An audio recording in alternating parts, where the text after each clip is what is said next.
こんにちは、ずんだもんなのだ。こんにちは、四国メタンです。今日は東京在住の鳥迫が群馬まで行ってきたのだ。有給使って一人で伊香保温泉にも行ってきたから最後まで見てね。まさか朝の通勤ラッシュでこれから伊香保温泉に行く人がいるとは。どうも投稿者です。今回、日中は伊香保温泉に行って夜に試合を見に行きます。今回は平日の夜に試合が行われるから帰りはどうするのかしら。なんといっても前橋駅からスタジアムまでのシャトルバスが袋で1台運行。状況次第でその日はネカフェで過ごすかもしれない不確定要素満載です。一泊すればいいのだ。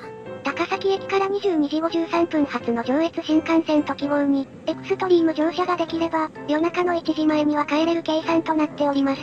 ただし、このキロの計画がうまくいくかは、私にもわからん。渋川駅に着いたのだ。行きのルートを説明すると、新宿から高崎まで出て吾妻線に乗り換えて渋川に着いたわよ。電車移動だけでも2時間半以上はかかっているのだ。そこから伊香保温泉に行く路線バスが出ているわよ。でもせっかくなら草津温泉でもよかったのでは。今回はサッカー観戦も考え、渋川駅から前橋駅まで、電車で30分以内と好立地のため、伊香保温泉を観光先といたしました。遠征あるあるね。サッカーのことしか考えていないのだ。伊香保温泉に着いたのだ。伊香保温泉は初めてなので、最低限の情報しか仕入れていません。そんなもんなんじゃないの。バス停から下車すると石段街の階段がお出迎えなのだ。このアンブルは旅行誌でもよく見るわね。中央には温泉が流れているのだ。バス停に着く手前から温泉特有の錆びついた匂いがしていたわね。実はこの錆びついた匂いは伊香保温泉の源泉に鉄が入っているからなのだ。温泉地によっては錆びついた匂いや卵の匂い、花の優しい匂いがあるみたいね。まずは石段の階段365段を登っていくのだ。365段の階段を登るのは疲れるので、ロープウェイでひとまず山山頂へワープします。登りきらんのかい。僕もロープウェイで行くのがいいのだ。右下に目を下ろすと雪がまだ残っているのね。まだ桜も咲いていなかったのだ。伊香保温泉は標高700メートルくらいあるから、桜が咲くのには時期的に早すぎたのかもね。ロープウェイで山頂に着いたのだ。午後から雨予報もあったけど、意外と持ちこたえているわね。でも標高が高くなったから外気も冷たくなっているのだ。ちなみに目の前にある施設はスケートリンク場として、冬季オリンピックの代表選手たちが練習場として使用しているわ。サッカーでいうと福島県の J ビレッジみたいな立ち位置なのだ。それでは展望台があるのでそこへ向かっていきます。山に雲がかかっていないから山の形がわかるわね。この天候ならロープウェイで行った甲斐があったのだ。今回はそれで許しておくけど。こっち見て。赤城乳業でおなじみの赤城さんが見えます。ガリガリ君のブランドで有名な会社名なのだ。赤城乳業の社名由来は赤城さんから来ているのですが、山としての裾野が広く、多くの人に商品を手に取ってもらいたいという願いが込められているみたいです。それじゃ、ぼちぼち下山していきましょう。帰りもロープウェイじゃないの。歩道として整備はされているけど、ロープウェイで下った方がいいのだ。ロープウェイは片道で500円だし、このまま下ると伊香保神社にも通じるんだ。階段を登るよりかはマシだけど。それに体を動かして、温泉入った方がいいでしょ。そりゃ、一理あるかもしれないのだ。展望台から伊香保神社までだいたい15分くらいかかったわね。距離も800メートルあるけど、階段の高低差があって疲れたのだ。休憩がてら伊香保神社で参拝しましょう。石段の最上部が神社なのはセンスあるのだ。ちなみにこの神社は元からあったわけではなくて、移転されて湯の神様と治療の神様を祀っているのよ。いわば湯治なのだ。ちなみに湯治は1週間以上温泉地に滞在することを指すわ。日帰り温泉と違って湯治は敷居が高いのだ。ということで 100% 源泉かけ流しの伊香保温泉の露天風呂に行きます。道中に赤い橋が見えるのだ。これは梶川橋といって、本当は紅葉映えするスポットとして知られているわよ。ちょっとタイミングが違ったのがあるのだ。でも橋の下に流れている川が錆びついているのだ。湯元に近いから温泉成分が混ざって茶色になってるのね。この温泉成分には鉄が入っていて、空気と交わると黄金色になるんだ。はついに露天風呂の入り口に着いたのだ。施設内には源泉が湧き上がっているのが見えるわ。確かに湧き上がっている周囲は錆びついた色なのだ。雲行きも怪しくなってきたし、そろそろ温泉に入りましょう。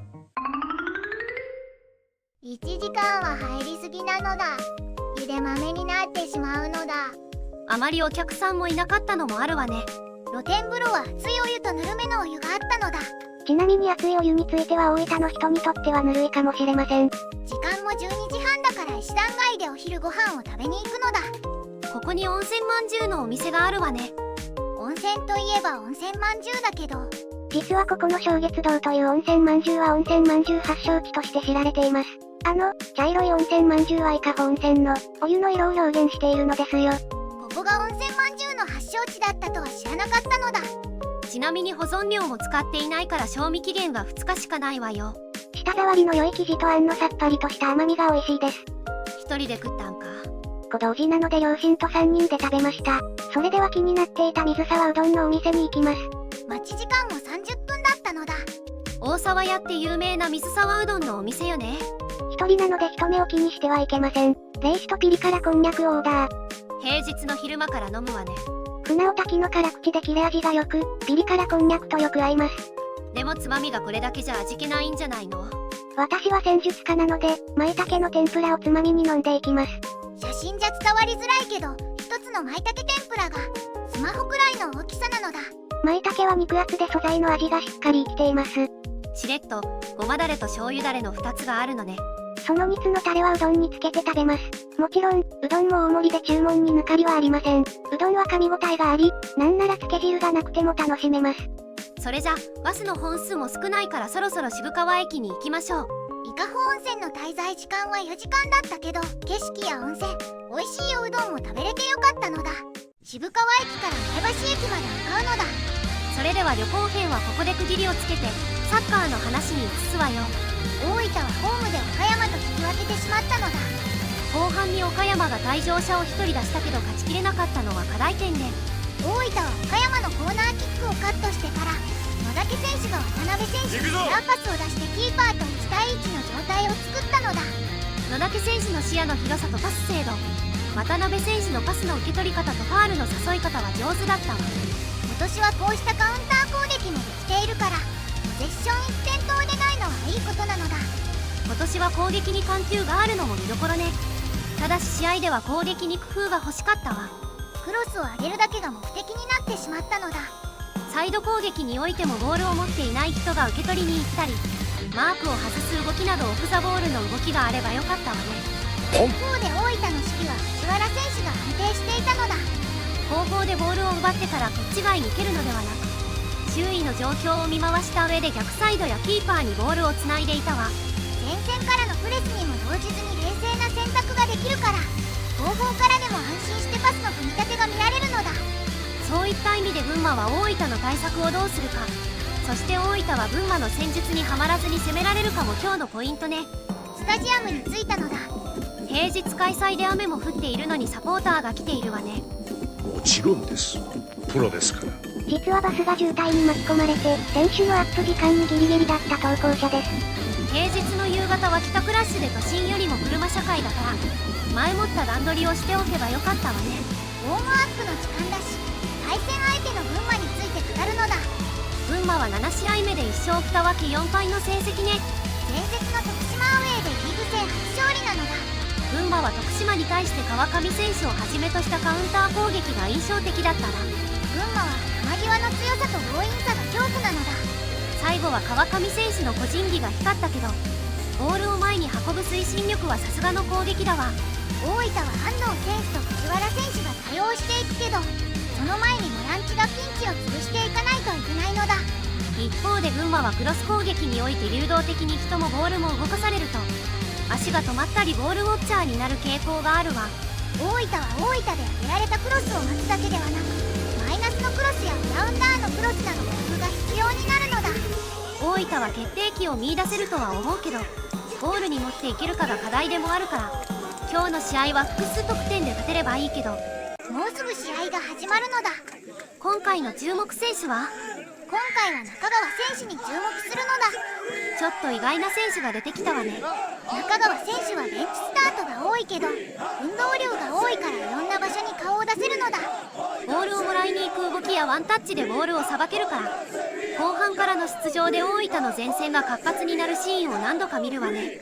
本当は裏抜けがうまい鮎川選手がいクレバ機能しそうだけど、中川選手はプレスもできるから守備面でも期待しているのだ。それじゃ試合終了まで守るのだ。やったのだ、勝ったのだ。雨の中複数得点で完封勝利できたのは大きいわね。最後の渡辺選手のゴールはかっこよかったのだ。有働選手のロングボールから渡辺選手が抜け出したけど、有働選手も濡れたピッチを考えてロングボールを入れたのもさすがね。濡れた芝生の上だからボールが転がりにくくて、渡辺選手のスピードを抑えずにボールを持ち運べたのだ。前節の岡山戦で退場者を出した攻め方に似ているから、ゴールにも結びつけたし成功例でもあるわね。一方で守備では浜田選手をはじめ安藤選手と藤原選手が対人でよく頑張っていたわ。ロスタイムの追加点も2人のセンターバックが体を張ってくれたからこそのゴールなのだ。途中で危ないシーンもあったけど、バックスの安心感は揺るぎないわね。気になった点として押し込まれたシーンもあるけど、ボールを奪い返したらどう打開するかが課題にもなった試合ね。後半は攻守の連動性がちぐはぐな部分があったから、次節以降も改善してほしいのだ。それじゃ帰りのバスも限りがあるから早めに出ましょう。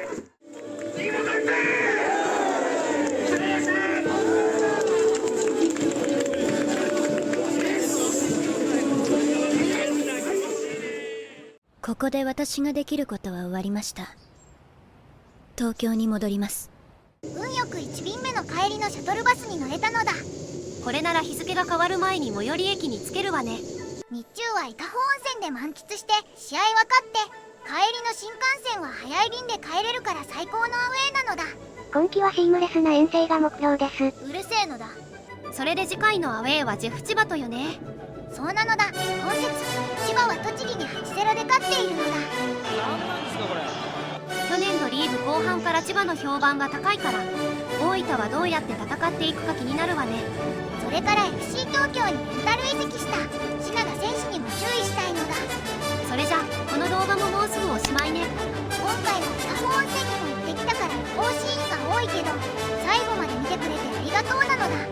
次回のジェフ千葉とのアウェー観戦記もお楽しみに。